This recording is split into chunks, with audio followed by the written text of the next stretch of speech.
Hi friends, இன்றைக்கி நம்ம குட்டியாக ஒரு மினி பிளாக் பார்க்க போகிறோம். நம்ம குட்டி குட்டியாக சமைக்க போகிறோம். 2 பேருமே சமைப்போம்.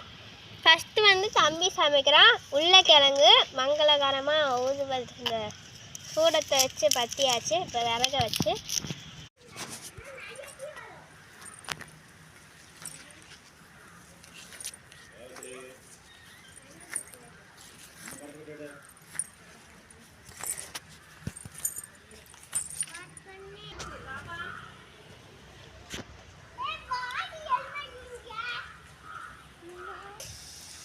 ஃப்ரெண்ட்ஸ் வெந்து இப்போ என் தம்பி எங்கள் தாத்தா கிட்ட கொடுத்து செக் பண்ண போகிறான்.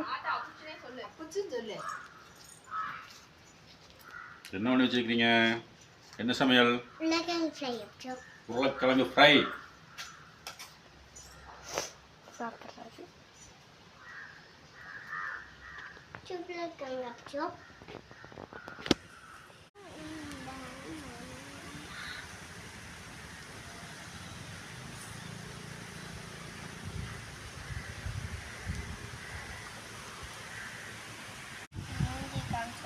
இப்போ சொல்லு ஃப்ரெண்ட்ஸ், இப்போது செகண்ட் வீடியோ பார்த்துட்ருக்கோம்.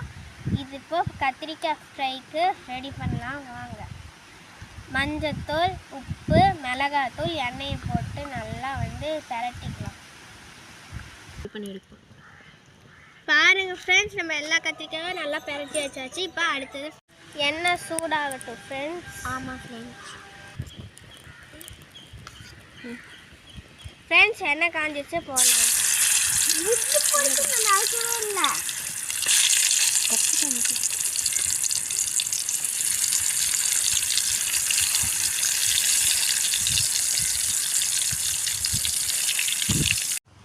ஃப்ரெண்ட்ஸ், நம்ம இப்போது எல்லா கத்திரிக்காயும் வறுத்து எடுத்தாச்சு.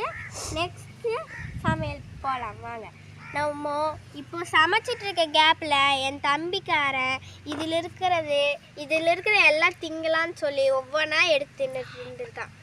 அப்போது இந்த குருமிளகையே எடுத்து சாப்பிட்டான். அப்போ காரன் கத்திட்டு. ஃப்ரெண்ட்ஸ், நம்ம கத்திரிக்காய் ஃப்ரை செஞ்சு முடிச்சாச்சு. இது எப்படி செய்யணும்னு அடுத்த வீடியோவில் சொல்கிறேன்.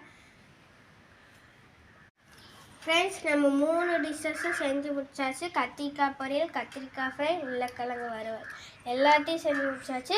இது இந்த மாதிரி தீயில செய்யும்போது பேரண்ட்ஸ் பக்கத்தில் இருக்கணும், இல்லைன்னா செய்யக்கூடாது.